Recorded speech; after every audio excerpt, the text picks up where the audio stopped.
Assalamualaikum warahmatullahi wabarakatuh. Alhamdulillahirrabbilalamin. Semoga kita dan keluarga kita senantiasa dalam lindungan Allah Subhanahu wa taala.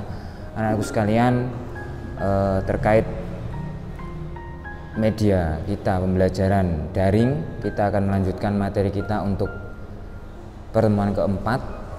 Kurang lebih kita hari ini akan belajar tentang gejala-gejala sosial yang terjadi di kehidupan kita. Segala sesuatu yang akan kita pelajari itu harus berawal dari pengertiannya dulu. Oke, untuk gejala sosial dari pengertiannya apa sih gejala sosial itu? Gejala sosial itu adalah segala sesuatu yang terjadi dan berpengaruh dalam sebuah masyarakat. Jadi gejala sosial itu adalah berbagai sesuatu hal yang terjadi di masyarakat. Itu pengertiannya. Kemudian apa sih faktor-faktor yang menyebabkan gejala sosial? Faktor-faktor yang menyebabkan gejala sosial itu ada dua. Yang pertama ada faktor struktural dan yang kedua ada faktor kultural. Kalau faktor struktural itu adalah segala sesuatu yang berpengaruh dalam bidang-bidang di dalam kehidupan masyarakat. Misalkan ada bidang ekonomi, sosial, budaya, dan lain sebagainya. Sedangkan kultural adalah berbagai hal atau sesuatu hal yang tumbuh dan berkembang di dalam sebuah masyarakat. Misalkan contohnya gejala sosial yang terjadi akibat faktor kultural ini adalah kerja bakti, kemudian ro'an, kalau kita biasa sebutnya adalah ro'an, terus kemudian kegiatan-kegiatan warga. Nah, itu adalah gejala sosial yang timbul akibat faktor kultural. Oke, kemudian ada macam-macam gejala sosial. Jadi sebelum kita masuk, apa sih macam-macamnya gejala sosial itu? Nah, jadi gejala sosial itu ada dua. Yang pertama, gejala sosial yang menentukan dan gejala sosial yang ditentukan.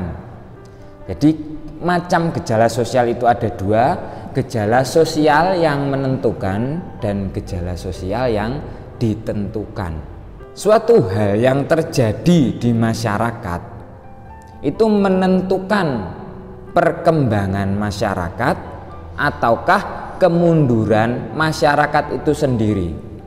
Jadi gejala sosial yang menentukan itu adalah suatu hal yang terjadi di masyarakat, kaitannya dengan sosial, yang nantinya akankah terjadi gejala sosial itu menyebabkan perkembangan di masyarakat ataukah menimbulkan kemunduran di masyarakat. Itu yang gejala sosial yang menentukan.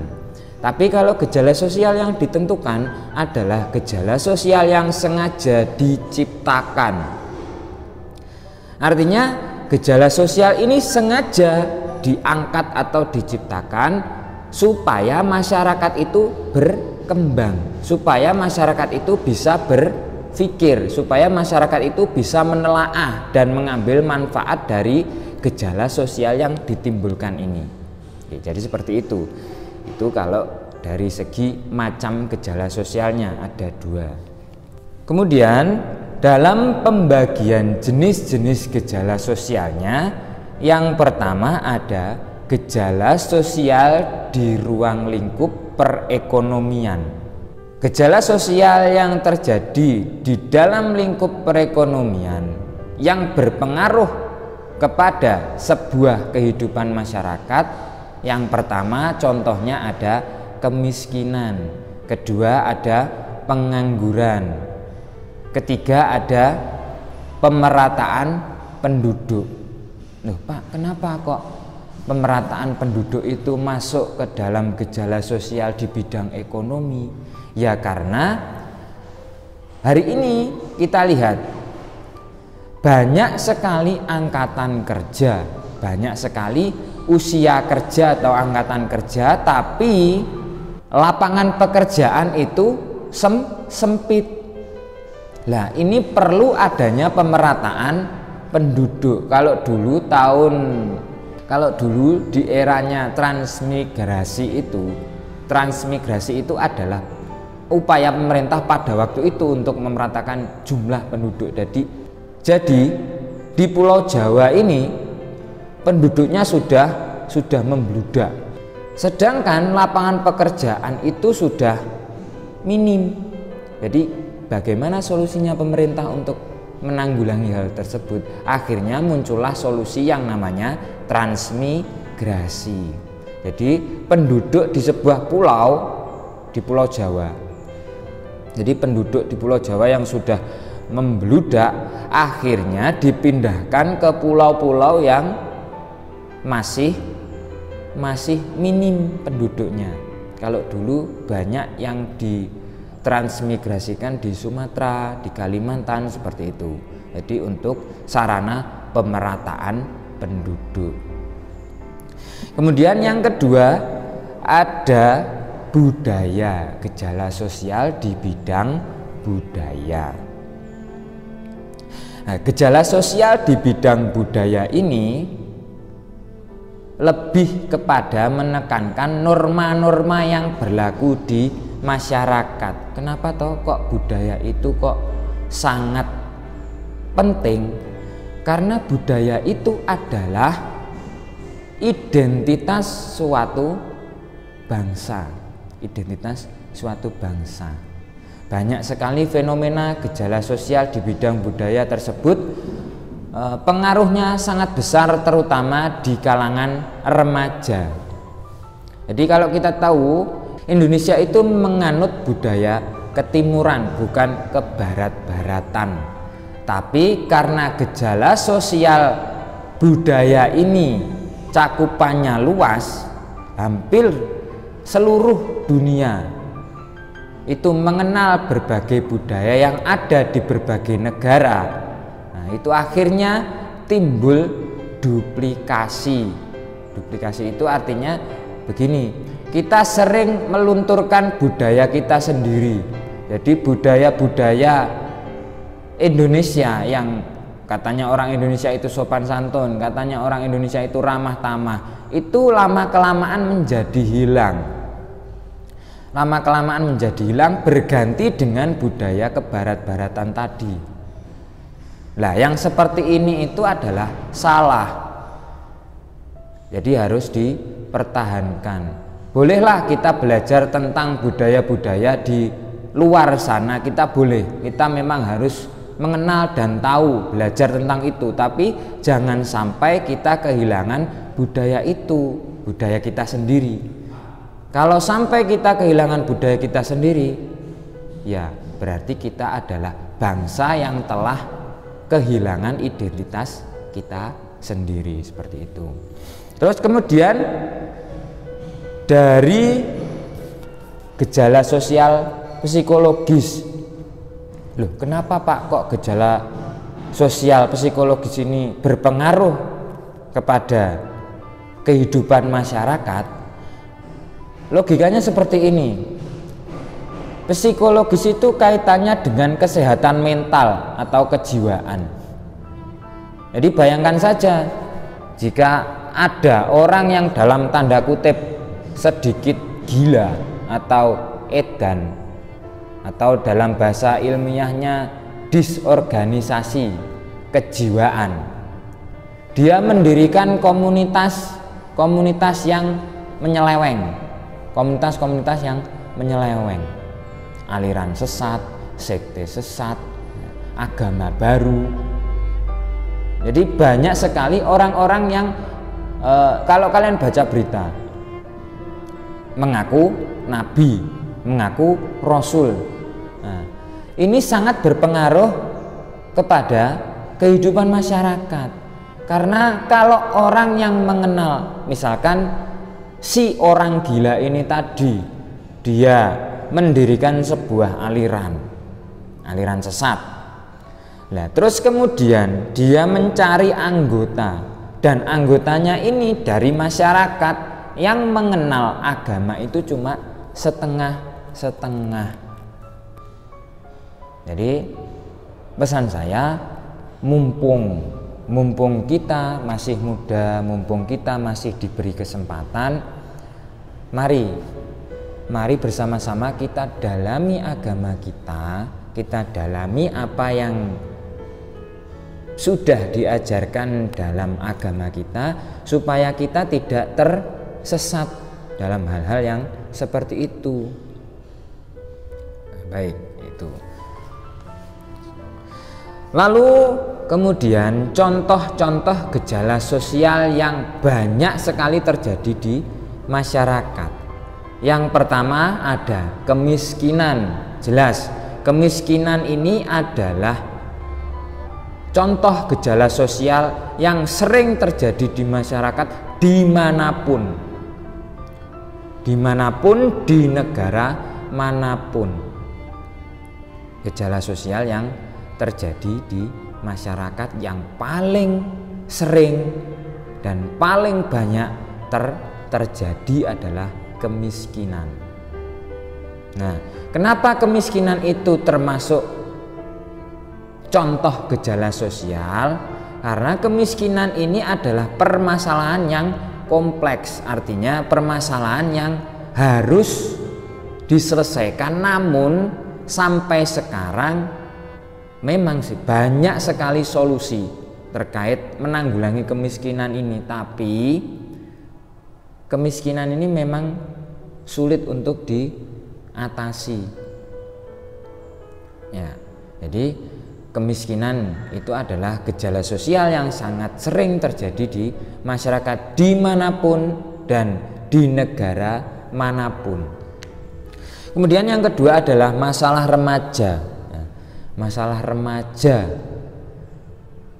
kalau orang sekarang bilang nakale cah saiki iki beda karo nakale cah mbiyen.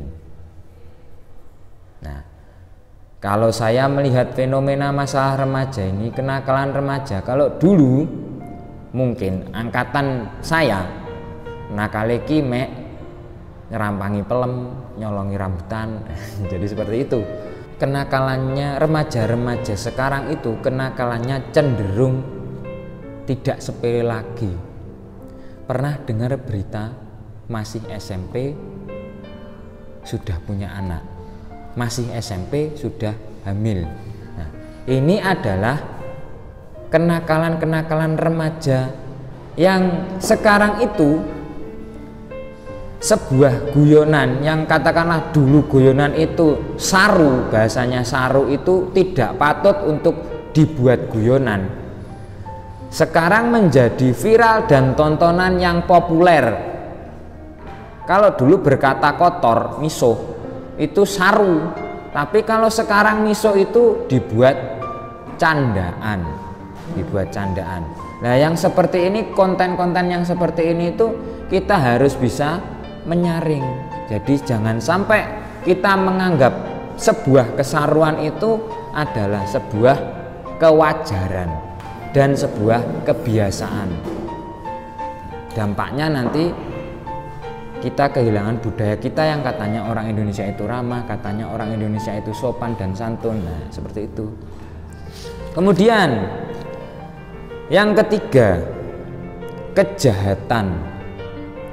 Kejahatan ini adalah salah satu gejala sosial yang juga sangat sering terjadi dimanapun dan kapanpun. Kalau katanya Bang Napi itu kejahatan bisa terjadi karena niat pelakunya dan ada kesempatan.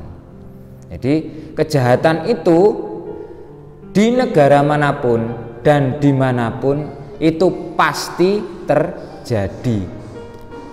Hampir sama dengan kemiskinan.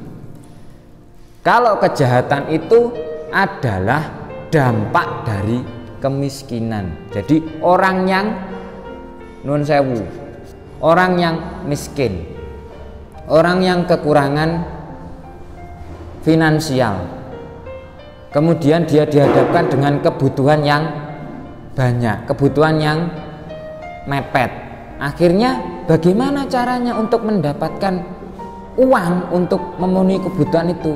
Dia melakukan kejahatan. Lah kalau kejahatan ini sudah merajalela, pengaruhnya juga kepada masyarakat. Kita mau keluar kemana? Sudah merasa tidak aman karena kejahatan di mana-mana. Jadi seperti itu. Kemudian ada disorganisasi keluarga. Disorganisasi keluarga itu adalah apa Gus ini? Disorganisasi keluarga itu adalah perpecahan keluarga. Jadi perceraian, broken home. Kenapa saya katakan broken home itu adalah gejala sosial yang berpengaruh terhadap kehidupan sosial di masyarakat, karena keluarga itu adalah lembaga pendidikan pertama bagi anak. Jika anak ini merasa mungkin dia kekurangan kasih sayang dari ayahnya, kekurangan kasih sayang dari ibunya, karena ayah dan ibunya sudah tidak tinggal bersama, fungsi keluarga sebagai lembaga pendidikan pertama ini sudah kurang, sudah tidak maksimal. Jadi akan berpengaruh terhadap tumbuh kembang si anak. Mungkin dia menanggung beban mental, mungkin dia menanggung beban psikologis. Nah, jadi seperti itu gejala sosial di disorganisasi keluarga. Kemudian yang terakhir ada pelanggaran norma. Kenapa pelanggaran norma itu masuk pada gejala sosial yang sangat berpengaruh? Kemudian yang terakhir ada pelanggaran norma. Kenapa pelanggaran norma itu merupakan gejala sosial yang sangat berpengaruh dalam kehidupan sosial di masyarakat? Karena kalau kita tahu, sebagai contohnya saja, norma itu ada norma kesopanan, kemudian ada norma kesusilaan. Seperti yang sudah saya katakan tadi, kalau kita menganggap sesuatu yang tabu itu menjadi sebuah kebiasaan dan guyonan, ya kita menganggapnya enteng saja, kita menganggapnya biasa saja. Nah, karena permasalahan pelanggaran norma ini sering sekali terjadi dan banyak sekali terjadi, entah yang melakukan itu sadar ataupun tidak sadar. Pelanggaran terhadap norma saya contohkan seperti ini. Kamu adalah seorang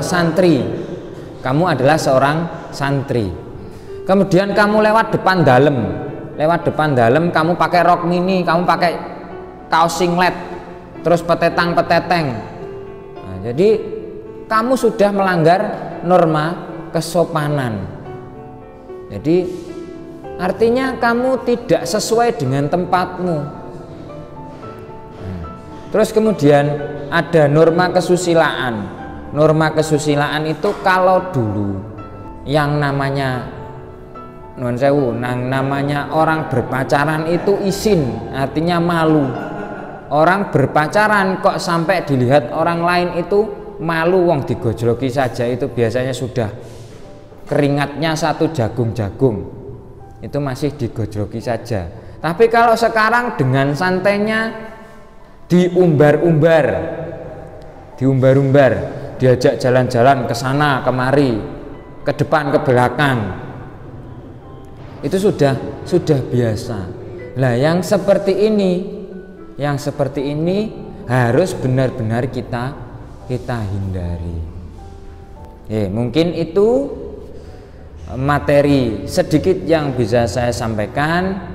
Semoga apa yang kita pelajari hari ini bisa bermanfaat fid dunya wal akhirah. Ada kurang lebihnya, ada salah tutur kata yang saya sampaikan, saya pribadi mohon maaf yang sebesar-besarnya. Dari saya cukup sekian. Wallahumma fiq ila aqwamit thoriq. Wassalamualaikum warahmatullahi wabarakatuh.